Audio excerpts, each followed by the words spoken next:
explains how food works. You know, today's class, Chef was explaining how the fish cooks in the pan, you know, making sure your fish is dry before it goes into the oil. All that's science.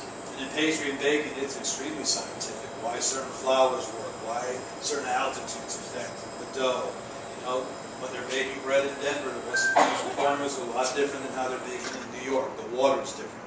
The flours are built different. So there's a lot of science that goes into cookery, a lot of science that goes into baking and pastry. The better you understand it, the more that enables you to be creative and to do things. Basically, it's a craft. You know, we have apprenticeship, journeyman, craftsman. And I guess at some point, you guys, in the American way, is apprenticeship. Culinary education is your apprenticeship. A little easier though. You know, you have instructors that take the time and are really teaching you, taking you step by step through things. Apprentices back in those days get that luxury. They were in 4 or 5 in the morning, first one's in the kitchen. And their job is to make sure that kitchen, when the chefs walk in, you can eat off the floor, eat off the stove, eat off an open door. There was no exceptions. You were an apprentice, that's what you did. When the chef walked in his brigade, that kitchen better be spotless. That was paying your dues. You did that for a good while at a time.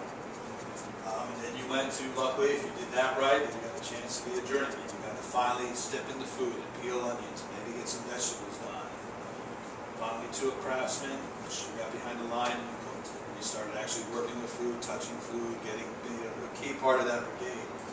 And then, you know, if you made it, you became a master.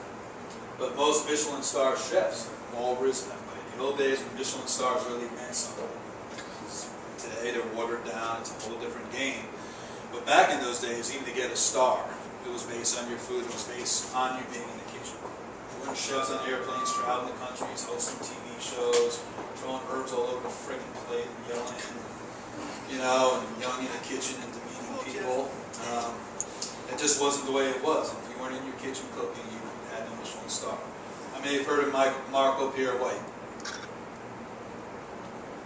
Get better. I know everything. That's what they tell us. But you know, Marco was probably one of the original first Soda Speak star chefs. Really rebel, long hair, crazy, extremely crazy. In fact, what's that guy's name in Hell's Kitchen? Oh yeah. Okay. She trained him. That's why that disposition, that attitude, the yelling, the screaming, that's all where it came from. It was Marco Pierre White's kitchen, because that's how he did it. You basically got yelled at, you got your nuts busted, you went through hell just to learn how to cook. But the one thing about it, when he became a restaurateur at a certain time, he went into partnership with an English actor, opened up a big restaurant on the wharf. He called Michelin, said, "You can take the stars away from my restaurant, you're going to have to rate the chef that's at my restaurant and not the restaurateur." That's how it was done. Because where today, you know, these chefs claim they're 4, 8, 12 stars, and there's no such thing. There's none of those chefs in the kitchen. It's their chefs, their chef de cuisine, the executive chefs are behind the stove, carrying out their vision perhaps, maybe their menu, their philosophy, but they're the ones cooking and doing the food. So it's definitely a different time. You know, classical cuisine is made up of a lot of things, but I don't know if it's called it classical, because any cuisine, even if you go to real Mexican food, great Mexican food, if you go to great Spanish food, Portuguese food, there's a foundation. There's fundamentals that have to be done properly. There's elementary preparations, there's leading sauces, there's small sauces. Maybe cuisine, Italy, even Asia. Asia has, you know, you may say, okay, leading sauces, small sauces. You go to an Asian market, all those pastes, all those jar sauces you see aren't something they just screw the cap and use and eat. Their flavor and compounds, their bases that finish off their dishes, and they still add broths, they still add stocks, they add vinegars, and they're really just flavor and components. So every cuisine really starts off with this. The whole thing on classical cuisine, and even what you're learning here at the schools, is really that foundation. Good fundamentals, the preparation, sauces are always going to be important, and it's, you know, look at knife cuts, and I know knife cuts can be monotonous and boring, 6 weeks of them, you want me to take the knife and do something else. But it's the key, because, you know, even good food, you know, when you go to nice restaurants and you get an incredible plate, all that food is cut with precision. All that food, every vegetable's cut a certain reason. There's a reason, a proper cookery. You know, if your dices are all over the place, some are undercooked, some are overcooked. That affects a perfect dish. You know, perfect food at the end of the day means starting from the basic, from the time you buy product, time it gets stored, gets through the door, preparation of it, and how it's finished. And it really is as simple as that. There's any great chef will tell you there's two things that make up an incredible dish. It's the quality of your product, the quality of your work preparing that product. There's no big secrets behind great food except doing all that correctly. You know, in Asians especially, when you look at Asian cuisine, those knife cuts are incredibly precise, incredibly thin, incredibly all the same size. And the reason for that is in a real Asian kitchen, those woks, those BTUs come out of those burners are 18,000, 20,000 BTUs. That's a heavy damn heat with those woks. So those vegetables have to be cut that way. They have to cook fast, they have to cook consistently all the way through, and those dishes are done almost like if you had a microwave. But it's really an art and science. You know, people may make fun of it, but if you ever go to a real good Chinese restaurant, ever lucky to get behind the kitchen, you would see how skillful it is, and it's not nowhere as easy as it looks. Trust me. I tried it once. It's embarrassing. Guys at my size when he walks doing that, I was like, okay. But the knife cuts in everything, you know, extremely important. So everything you're learning here, everything you're going to learn when you graduate, really just becomes that foundation of what your career is going to be. You know, when you look at a fish corner, for example, again, I know most restaurants today, you know, perhaps this doesn't exist, but, you know, we went to a classical hotel. Most great restaurants in those days were hotels.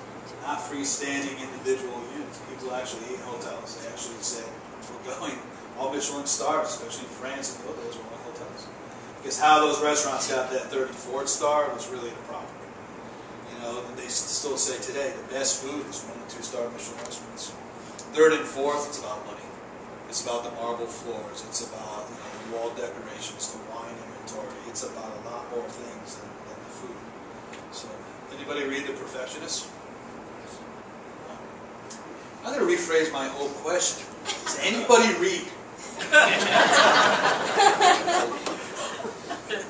Well, if you get a chance, read The Perfectionist, because it's about, it's about the gentleman who actually shot himself in the head because he thought he was losing a star. And the worst part was he never lost a star. When the radios came out, he kept it. But, and that sounds, yeah, you're sitting there saying, yeah, okay, yeah, shot himself. But in those days, the few chefs that strived to reach that level, what was their life? I mean, their life. They started as apprentices. They worked in these rundown kitchens. They got their food to a 1- or star capability. They knew to get that third and fourth, to really get that recognition. And this chef in particular went time after time, redid every room in the hotel. Finally got the marble floor in the lobby.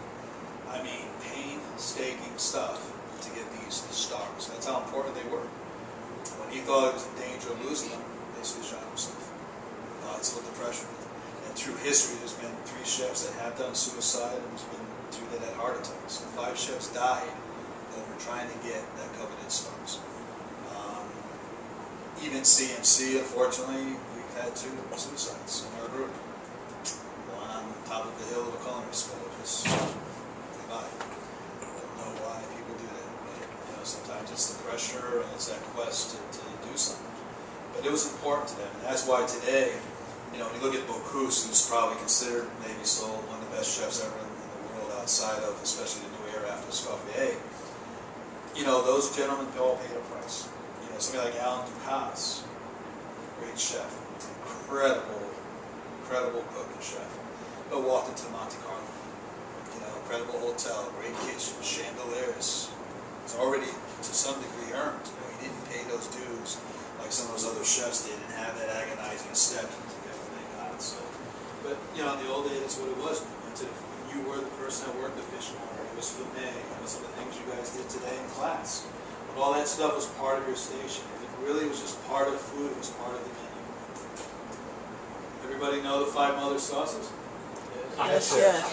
Yeah, good.